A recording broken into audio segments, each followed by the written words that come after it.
Yeah, so the classical guitar, it's been about a year and a half since I started taking it seriously or just studying it and practicing it. That was a piece by Bach, and it's one of the easier pieces I know how to play.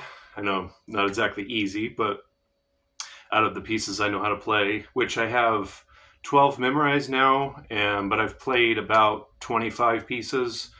Initially, I was gonna just focus on technique and pieces, reading the pieces, rather than spending time trying to memorize the pieces. But I learned that you actually can play them better and it's more fun to play them if you have them memorized. And yeah, so, and when I say 12 pieces, each piece, that's one of the shorter pieces I know, but some of the pieces I know are 6 pages or like this Mozart piece that I know how to play is 4 pages, but it looks, see if I can get a decent lighting here. That's the first 2 pages, and then these 2 pages. So even just a composition that's only 4 pages is very dense, very involved. And my history of classical music goes back to when I was growing up. We would listen to some classical music, and I remember when we would go on vacation as a family, we would listen to classical music, and I've always just loved it. And I studied it a little bit at Berklee. That wasn't my primary focus, but I did study it for a little while.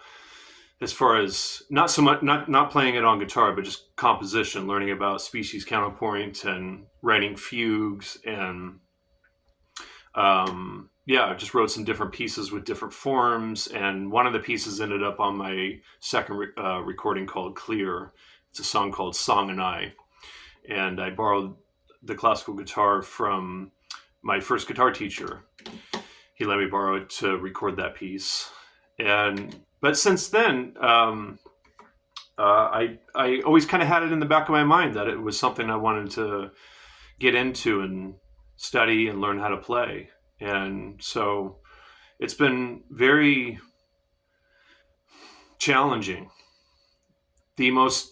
One of the most challenging types of music I've ever learned how to play. So just the guitar itself, I would say this guitar is about 2 times harder, just physically, to play than my GNL or my Gibson 175. The thickness of the strings, I'm not exactly sure what the gauges are, but the high E string, for instance, it's at least a 20, right? And then the spacing is wider between the strings because of the finger picking involved. You don't want the strings really close. The neck is beefy. The action is pretty high. The pieces themselves are physically demanding. The right hand, this is PIMA. The pinky doesn't really get used much, really not at all, but this is C in case you really need it. And so you really have to develop the dexterity and the coordination and the accuracy in the right hand.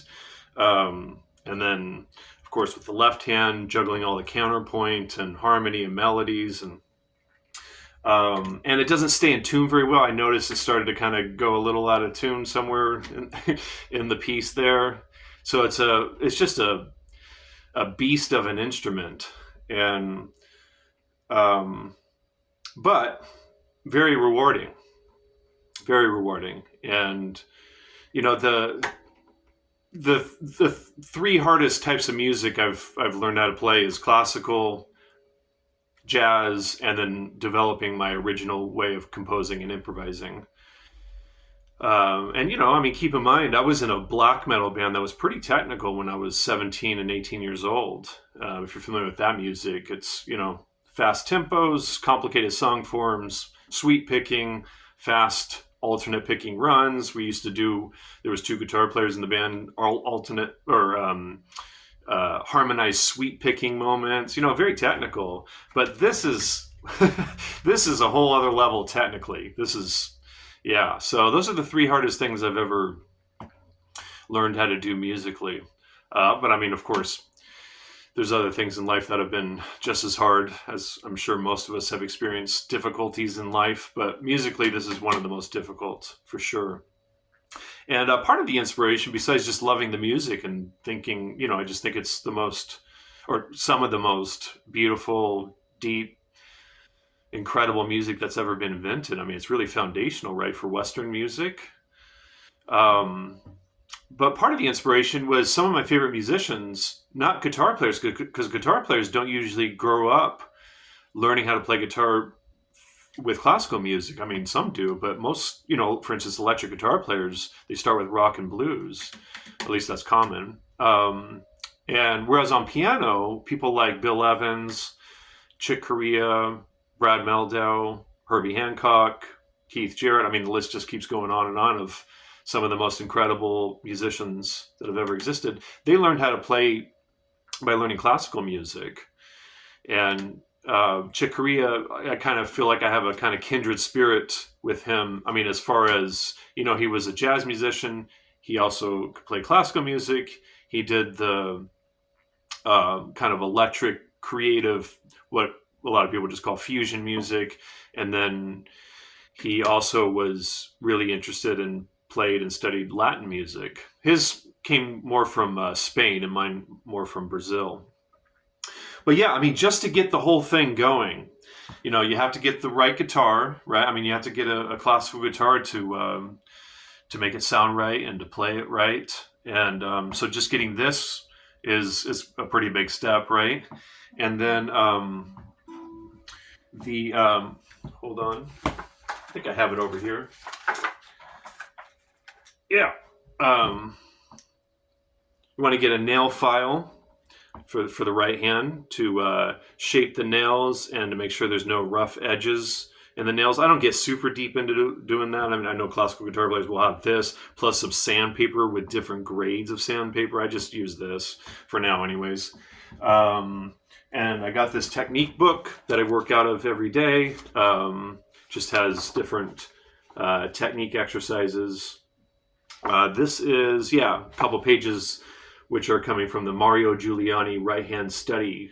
There's 120 of them, and they're just ways of developing the right hand. But yeah, I work out of this every day. This has been a really important book.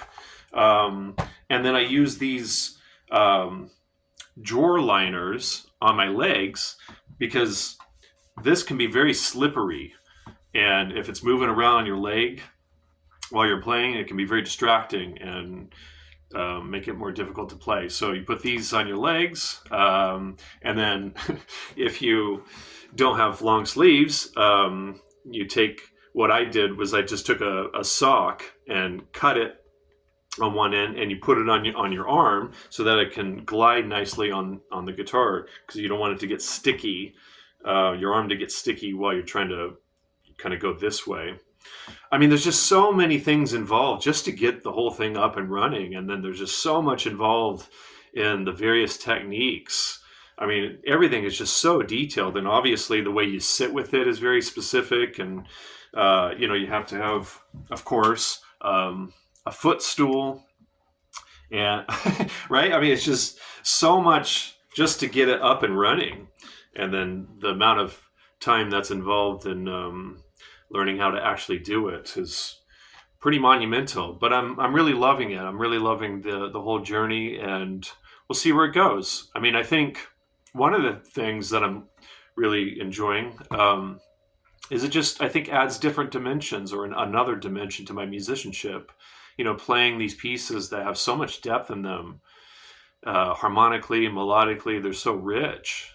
And just to get those into my ear, into my hands, into my soul, it's very enriching, I think, for a musician, or can be. And not that in my original music I'm trying to play, classical oriented stuff. I mean, I already do some counterpoint stuff in my original improvising and compositions, but I'm not trying to incorporate specific classical concepts, but who knows, maybe some of it will come out.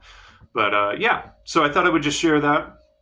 And I'm gonna go I'm going to go practice classical guitar now.